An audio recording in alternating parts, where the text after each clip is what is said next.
Hello दोस्तों, नमस्कार। स्वागत है एक बार फिर से आप सभी का अपने प्रिय चैनल पर। दोस्तों आपको बता दें जो अभी की सबसे बड़ी खबर आ रही है, जहां पर पाकिस्तान की अब हेकड़ी निकालेगी अपनी वायुसेना। जी हां दोस्तों, बॉर्डर के पास भारत अब करने जा रहा है ये सबसे बड़ा काम, जिसके बाद पूरे पाकिस्तान में मचा तहलका। जी हां दोस्तों, बताएंगे प्रधानमंत्री मोदी जी का अगला कदम दोस्तों, और साथ ही साथ आपको बताएंगे जहां पर एक हफ्ते के अंदर ही भारत ने अकल ठिकाने लगा दी ब्रिटेन के गृह मंत्री। जी हां दोस्तों, एकदम से इनके जज्बात और बयान पलट गए। जी हां दोस्तों, बताएंगे कैसे, और साथ ही साथ आपको बताएंगे जहां पर यूक्रेन के न्यूक्लियर पावर प्लांट के लगभग 50 कर्मचारी रूस के कब्जे में। जी हां, जंग के बीच अब तक का सबसे बड़ा खुलासा। जी हां दोस्तों, एक एक बड़ी खबर आपको बताने वाले हैं, लेकिन उसके लिए बने रहिए वीडियो के अंत तक दोस्तों। और अभी खबरों में आगे बढ़ने से पहले हमेशा की तरह मानते हैं कि अपना भारत मोदी जी के नेतृत्व में आगे बढ़ रहा है दोस्तों, और यही कारण है कि भारत की विदेश नीति आज सबसे नंबर 1 और सबसे बेस्ट है। तो इस वीडियो को भी कर दीजिए लाइक, चैनल को कर दीजिए सब्सक्राइब, बेल आइकन दबाइए, साथ ही कमेंट बॉक्स में लिख दीजिएगा जय हिंद। जी हां दोस्तों, तो चलते हैं पहली और सबसे बड़ी खबर की तरफ, जहां पाकिस्तान की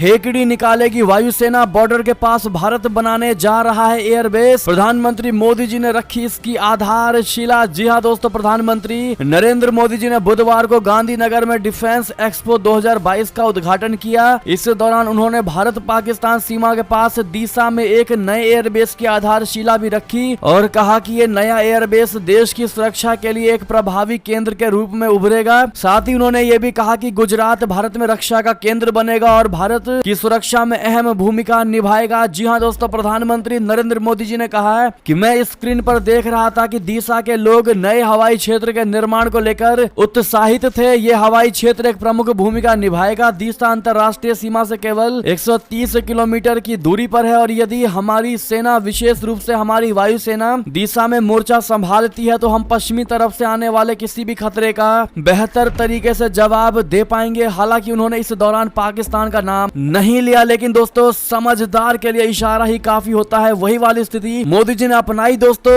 अगर दुश्मन देश को समझना होगा तो वो मोदी जी के इन्हीं बयान से समझ जाएगा कि भारत अब किसी भी हालत में पीछे मुड़कर नहीं देखने वाला दोस्तों। भारत मोदी जी के नेतृत्व में तरक्की करता जाएगा, और इस एयरबेस को बनाने के बाद दोस्तों पाकिस्तान के लिए और पाकिस्तान से आने वाले हर खतरे के लिए ये काल बनकर उभरेगा। अगर आप भी मानते हैं दोस्तों तो मोदी है तो मुमकिन है कहना बिल्कुल मत भूलिएगा, और ये सही डिसीजन लिया गया है कमेंट में लिखकर अवश्य बताइएगा दोस्तों। और साथ ही साथ जितना ज्यादा हो सके इस वीडियो को शेयर कर दीजिएगा व्हाट्सएप, फेसबुक, ट्विटर पर दोस्तों। और जितने भाई लोग हमारे चैनल को सपोर्ट करते हैं आप सभी का दिल से बहुत बहुत धन्यवाद दोस्तों। बढ़ते हैं एक और बड़ी खबर की तरफ, जहां पर लहंगा पहनकर ब्रिटिश गृह मंत्री ने जमकर की भारत की अब तारीफ। एक हफ्ते में अकल आई ठिकाने, एफटीए पर पलट गई। जी हां दोस्तों, पिछले हफ्ते भारत के साथ ट्रेड डील को लेकर मीन मेख निकालने वाली ब्रिटिश वित्त मंत्री के सुर इस हफ्ते एकदम से बदल गए। जी हां दोस्तों, और यूनाइटेड किंगडम की गृह सचिव सुएला ब्रेवरमैन ने अब कहा है कि दोनों देशों की अर्थव्यवस्था को बढ़ावा देने के लिए ब्रिटेन भारत के साथ एक व्यापार समझौते को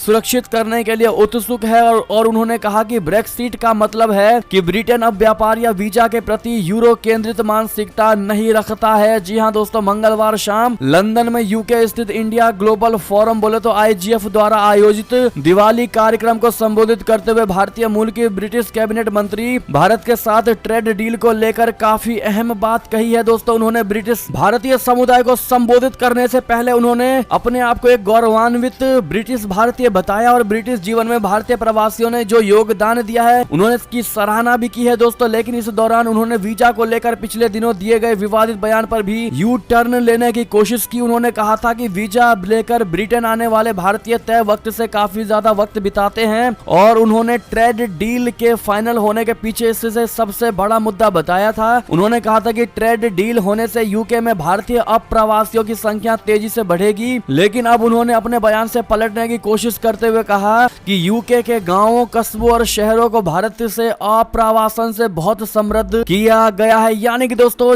जिस प्रकार से इन्होंने ये लेटेस्ट बयान दिया है दोस्तों, इससे ये लगता ही नहीं कि इससे पहले इन्होंने भारत की बुराई की थी दोस्तों। लेकिन एकदम से इनके हालातों को, जज्बातों को और बातों का पलट जाना दोस्तों ये साफ दर्शाता है कि भारत अब वो स्थिति पर पहुंच गया है दोस्तों कि बिना बोले ही अन्य देशों के दिल में और मन में डर बैठ जाता है दोस्तों, क्योंकि भारत पुराना भारत नहीं रहा। जी हाँ दोस्तों, ऐसे में इसके पीछे आप सबसे बड़ा श्रेय किसको देना चाहेंगे दोस्तों अपने भारत को आगे ले जाने के लिए? कमेंट में में लिखकर जरूर बताइएगा। देखते हैं क्या कहती है भारत की जनता। और साथ ही साथ एक और खबर की बात करें, जहां पर यूक्रेन के न्यूक्लियर पावर प्लांट के लगभग 50 कर्मचारी रशिया के कब्जे में। जी हां, जंग के बीच हुआ सबसे बड़ा खुलासा बता दें, यूक्रेन में ज़ेपोरिज़िया न्यूक्लियर पावर प्लांट के लगभग 50 कर्मचारी रशिया की कैद में थे। यूक्रेन की राज्य परमाणु एजेंसी एनर्गोटॉम के प्रमुख ने इस बात की जानकारी दी है। उन्होंने कहा कि दक्षिणी यूक्रेन में मॉस्को के कब्जे वाले ज़ेपोरिज़िया न्यूक्लियर पावर प्लांट के लगभग 50 कर्मचारियों को रूसी कैद में रखा गया था। पेट्रो कोटिन ने बताया है कि फरवरी के आखिर में रूसी आक्रमण की शुरुआत के बाद से प्लांट के 150 कर्मचारियों को पकड़ लिया गया था। उनमें से कुछ को बाद में रिहा कर दिया गया था, लेकिन कुछ ऐसे भी हैं जिनके बारे में अभी तक कोई जानकारी नहीं। जी हां, इस बीच रशिया के लगातार जारी मिसाइल हमलों और गोलाबारी से बुधवार को यूक्रेन के और अधिक गांवों, कस्बों और 2 शहरों के कुछ हिस्से बिजली के बिना अंधकार में डूब गए। जी हां दोस्तों, साथ ही साथ बड़ी खबर आपको बताते, जहां ब्रिटेन में चीनी दूतावास अधिकारियों ने की प्रदर्शनकारी शख्स की पिटाई, चीन को देनी पड़ गई सफाई। जी हां, चीन के विदेश मंत्रालय ने मंगलवार को कहा है कि विदेशों में उसके राजनयिक मिशनों को सुरक्षा के लिए आवश्यक उपाय करने का अधिकार है। चीन ने यह बयान तब दिया जब ब्रिटेन की पुलिस ने हांगकांग के उस प्रदर्शनकारी की पिटाई मामले की जांच शुरू की, जिसने आरोप लगाया है कि उससे प्रदर्शन के दौरान मैनचेस्टर स्थित चीनी वाणिज्य दूतावास में घसीटा गया और पीटा गया। मैनचेस्टर शहर में पुलिस ने कहा है कि रविवार को चीनी वाणिज्य दूतावास के बाहर एक शांतिपूर्ण विरोध प्रदर्शन प्रतिकूल स्थिति में बदल गया जब अज्ञात व्यक्ति इमारत से बाहर आए। प्रदर्शनकारियों में से एक को वाणिज्य दूतावास में खींच लिया और उसके साथ मारपीट की। जी हां दोस्तों, साथ ही साथ बड़ी खबर आपको बता दें, जहां अमेरिका की कमजोर सेना रशिया के साथ एक युद्ध तक लड़ने के लायक नहीं, रिपोर्ट ने उड़ाए पेंटागन के होश। जी हां, सबसे बड़ी और अहम खबर दोस्तों, ताइवान, जापान और यूक्रेन को मदद का वादा करने वाली अमेरिका की मिलिट्री खुद इतनी कमजोर है कि वो युद्ध का सामना ही नहीं कर सकती। दुनिया में अमेरिका वो इकलौता देश है जो अपनी सेनाओं पर इतना खर्च करके लुटा देता है दोस्तों कि एक देश की जीडीपी सुधर जाए, लेकिन इसके बाद भी चीन और रशिया से मिलते खतरों से निपटने के लिए उसके पास पर्याप्त उपकरण ही नहीं है। Index of US military strength नाम से एक रिपोर्ट आई है। इस रिपोर्ट में जो भी कुछ कहा गया है उसके बाद अमेरिकी राष्ट्रपति जो बाइडेन का ब्लड प्रेशर बढ़ सकता है दोस्तों। और इस रिपोर्ट को conservative heritage foundation think tank की तरफ से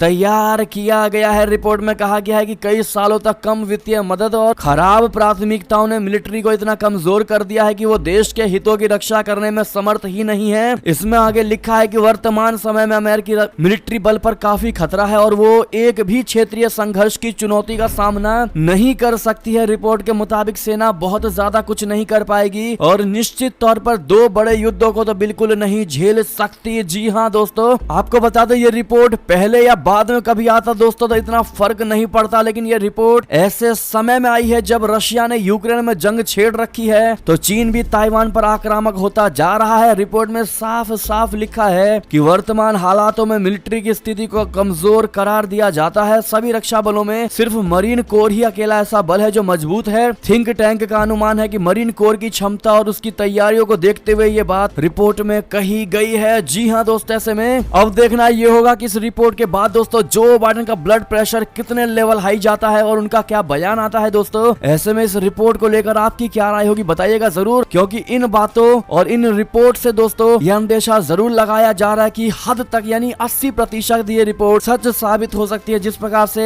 अमेरिका दोस्तों कहता कुछ है और करता कुछ है। जैसे ही जो बाइडेन के आते ही दोस्तों तुरंत अफगानिस्तान से अमेरिका ने अपनी सेना हटा ली थी दोस्तों, और यूक्रेन में भी रशिया के युद्ध से पहले कहा गया था कि अमेरिकी अपना सेना यूक्रेन में उतारेगी, लेकिन दोस्तों उसके बावजूद भी अभी तक अमेरिकी सेनाएं जो है वो यूक्रेन में नहीं उतरी है दोस्तों। इन सब बातों को अगर रिपोर्ट से देखा जाए तो कहीं ना कहीं हद तक अमेरिका को भी पता है उसकी रियलिटी क्या है। आप क्या कहना चाहेंगे दोस्तों, अपनी राय सुझाव जरूर दीजिएगा। देखते हैं भारत की जनता की क्या राय है अमेरिकी सेनाओं पर। साथ ही साथ दोस्तों एक और बड़ी खबर की बात करें, जहां चीन ने फिर दिखाया आतंकवाद से प्रेम, शाहिद महमूद को वैश्विक आतंकी घोषित करने से रोका। जी हां दोस्तों, चीन ने यूनाइटेड नेशन में भारत और अमेरिका को फिर दिया झटका, पाकिस्तान का दिया साथ। बता दें चीन ने एक बार फिर पाकिस्तान का साथ देते हुए संयुक्त राष्ट्र में भारत और अमेरिका के एक प्रस्ताव को लटका दिया है दोस्तों। दरअसल चीन ने पाकिस्तान स्थित लश्कर-ए-तैयबा के आतंकी शाहिद महमूद को वैश्विक आतंकी घोषित करवाने के भारत और अमेरिका के प्रस्ताव को स्थगित कर दिया है दोस्तों। हाल के महीनों में ये इस तरह की चौथी घटना है जब चीन ने यूएन में आतंकियों को ब्लैक लिस्ट कराने कराने की राह में रोड़ा अटकाया है। दोस्तों, संयुक्त राष्ट्र सुरक्षा समिति की 1267 अलकायदा प्रतिबंध समिति के तहत महमूद को वैश्विक आतंकी घोषित कराने के भारत और अमेरिका के प्रयासों को चीन ने फिर से बाधित किया है। जी हाँ दोस्तों, ऐसे में सबसे बड़ा सवाल यह है दोस्तों कि चाइना ऐसे में पाकिस्तान की इतनी मदद क्यों कर रहा है। दोस्तों, आखिर और कौन कौन से इंटरेस्ट चाहता है पाकिस्तान से चाइना? आपको बता दें दोस्तों, आखिर कौन है शाहिद महमूद। दरअसल शाहिद महमूद लश्कर तैयबा का सुप्रीम सदस्य है। वो 2007 से इस संगठन से जुड़ा हुआ है। 2013 में राष्ट्रपति ओबामा के तहत अमेरिकी सरकार ने महमूद को लश्कर तैयबा की पब्लिकेशन विंग का सदस्य बताया था। महमूद 26/11 मुंबई हमले के मास्टरमाइंड साजिद मीर का करीबी है। चीन ने इस साल सितंबर में यूएन में मीर को भी वैश्विक आतंकी घोषित कराने की राह में अड़ंगा लगाया था। जी हाँ दोस्तों, साथ ही साथ अंतिम खबर की बात करें, जहां पर ओपेक प्लस देशों के तेल उत्पादन में कटौती पर भड़का अमेरिका, लगाया रशिया को लाभ पहुंचाने का आरोप। बता दें, सऊदी अरब के नेतृत्व वाले ओपेक प्लस देशों द्वारा तेल उत्पादन में कटौती की घोषणा के बाद अमेरिका बुरी तरह से भड़क गया है और इसे बहुत बड़ी गलती बताया है। अमेरिका ने कहा है कि इन सभी देशों का फैसला एक तरह से रशिया का समर्थन है, जिससे भविष्य में मुश्किलों का सामना करना पड़ सकता है। आपको बता दें कि ओपेक प्लस देशों ने हाल में कहा है कि वो तेल उत्पादन में प्रतिदिन 20 लाख बैरल की कमी करेगा, जो कि कोरोना महामारी की शुरुआत के बाद से सबसे बड़ी कटौती है। जी हाँ दोस्तों, ऐसे में दोस्तों ये थी अब तक की सारी बड़ी खबरें। आपको हमारी खबर कैसी लगी? आशा करता हूँ बहुत अच्छी लगी होगी। अगर थोड़ी भी अच्छी लगी है तो इस वीडियो को अभी अपने भाई बंधुओं में व्हाट्सएप, फेसबुक, ट्विटर के जरिए पूरे भारत में शेयर करना बिल्कुल मत भूलिएगा दोस्तों। और अभी कर दीजिए इस वीडियो को लाइक, चैनल को कर दीजिए सब्सक्राइब, बेल आइकन दबाइए, साथ ही कमेंट बॉक्स में लिख दीजिएगा जय हिंद जय भारत। तो मिलते हैं आपसे अगली बड़ी खबर में दोस्तों, तब तक अपना ख्याल रखिएगा। आप सभी का बहुत बहुत धन्यवाद साथ देने के लिए, साथ बने रहने के लिए। और खबरों का सिलसिला लगातार हमारे चैनल पर जारी है, तो अपडेट रहना बिल्कुल मत भूलिएगा। अगली बड़ी खबर का इंतजार करिएगा। मिलते हैं अगली बड़ी खबर में। जय हिंद जय भारत, जय श्री राम, वंदे मातरम, हर हर महादेव।